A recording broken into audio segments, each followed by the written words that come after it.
良性発作性頭位めまい症というのは人に対して使われる病名ですけれども、この原因はビタミン D の不足であると言われています。ビタミン D にはですね、体内のカルシウムの数値を調整して正常に保つという働きがあります。耳の中でも内耳と呼ばれる部位は音を感知したり、平衡感覚を保つ働きをしてくれているところですけれども、内耳が正常に機能するためには正確なカルシウム調整が必要だそうで、それを担っているのがビタミン D だそうなんですね。めまいが繰り返し起こる人は、正常な人に比べて体内のビタミン D の数値が低いというデータがあります。メタ分析によると、めまい症の人にビタミン D の摂取量を、増やすことで症状や頻度を軽減することができると言われています。さて、ここからが本題の犬の場合についてです。犬の場合、この頭位めまい症に一番近い症状というのが、突発性前庭疾患にあたると思います。人と同じくシニアになって起こることが多い病気です。で、今のところビタミン D と前庭疾患をつなぐような獣医療の文献というのはないようなんですけれども、ビタミン D に関してはですね、市販のドッグフードの標準値のビタミン D の約100倍で中毒症になるというデータがあるだけです。犬は人と違って、太陽の光を浴びて、ビタミン D を生成するという動物ではなくて、狩りをして仕留めた動物の、ビタミン D の豊富な、例えば脂肪とか肝臓とか、血液とかリンの豊富な筋肉などを食べることによってビタミン D を摂取する動物です。ですから、食事からビタミン D の摂取量もしくは吸収率を上げてあげると、理想的なわけです。でそこでですね、今手作り食をしている方で必須のビタミンやミネラルについて特に意識しないで、ここ数年手作りを続けているという方がもしいらっしゃいましたら、一度ですね、必要な、栄養素というのが足りているのかどうか、特にビタミン D はどうなのかということを、確認して、みることをお勧めします。私もずっと昔にですね、犬の手作り食を学んだ時に、一食一食の栄養のバランスっていうのはそんな取れてなくていいんだと。で、1週間を目安に見て、それで大体つじつまが合っていればいいんだっていうふうに、学んだわけなんですけれども、その後ですね、だいぶいい加減な手作り食を続けていた時期が随分あります。で今ルイをですね去年亡くして、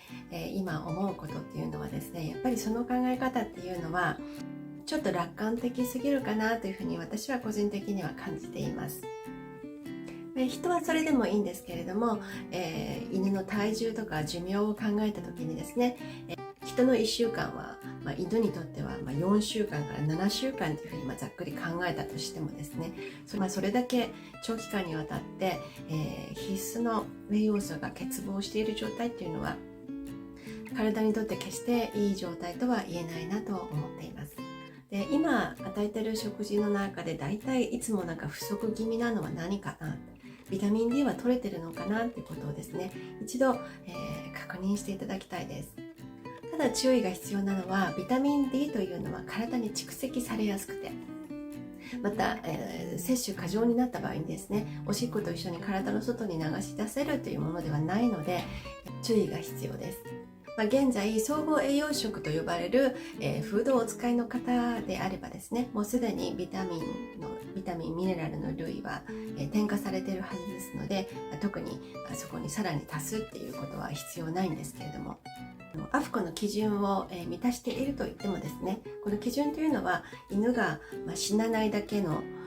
最低限のこの栄養素、必要な栄養素っていうのは入ってるよっていう目安です。そして犬も私たちと同じように年とともに栄養の消化吸収率っていうのが下がってくるっていうことを考えると、もしかすると、ビタミン D だけじゃなくて他の栄養素ももしかしたら吸収率が下がっていて十分に取れてはいないかもしれないなっていうふうに考えることは、考えられなくはないと思います。もしくはそのフード自体がね、今のワンちゃんの体の状態には合ってないということもあるかもしれないです。吸収しにくい食材があったりとか、吸収しにくい、タイプの、ビタミン、ミネラルが添加されているっていう、可能性もあります。ですので、前庭疾患を経験した、もしくはそれを何度も繰り返しているっていうワンちゃんがいる場合にはですね、そこら辺も見直して、自己責任でそれぞれやっていただきたいんですけれども、ビタミン D は本当に取りすぎてると中毒症になる、ものですから、注意しながら、質の良い、ビタミン D の豊富な食材を、与えてあげてみるっていうのもありかなと思います。最近コミュニティで取らせていただいたアンケートがあるんですけれども、シニア犬と暮らす方で今一番気になっていることは何ですかって、アンケートを取らせていただきました。